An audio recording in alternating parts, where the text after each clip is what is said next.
Hi, fellow students and professor. My name is Shirley Jacino, and I wanted to talk to you about divorce and the effects on the family. Especially in children, there can be emotional effects such as anxiety and depression, increased risk of anxiety, depression and mood disorders.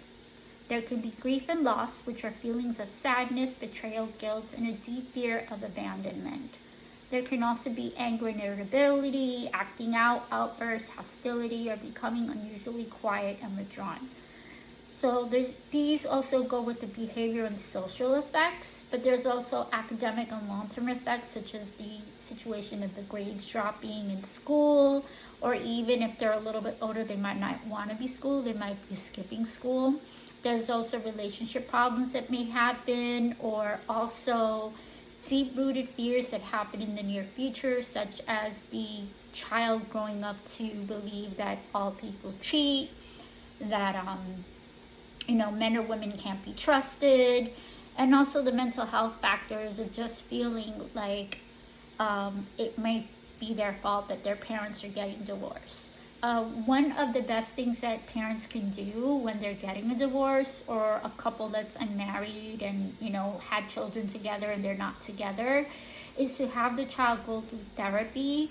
A lot of parents can't afford to have therapy, so sometimes it's best to have the child go to a guidance counselor if they are in a public school, so that they are getting the mental health issues solved, and able to talk to an adult safely about what's happening and express their feelings.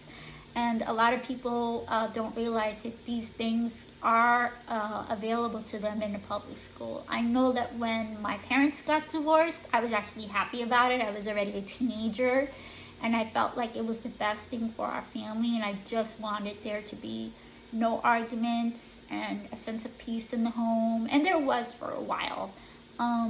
My mom actually did not have any services, but she decided to join church, and it helped her to not take out that anger out on me. She went from deflecting that anger of, with my dad, and started treating me the same way a couple of months afterwards. And I was the one that suggested that she join a church group, and it really did calm her down.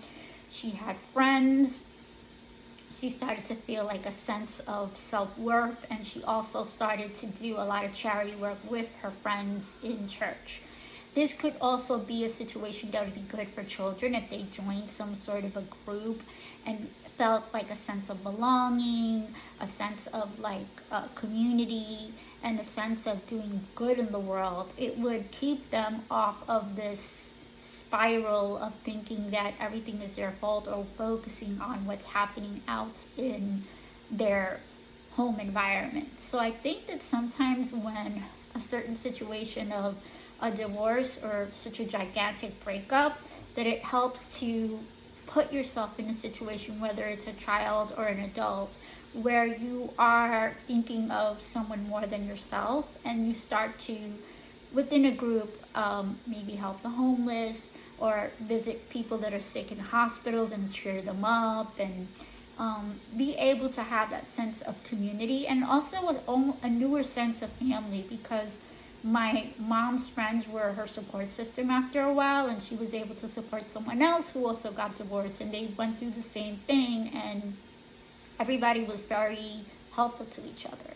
So this was my research, and also my own personal view of what happens in divorce.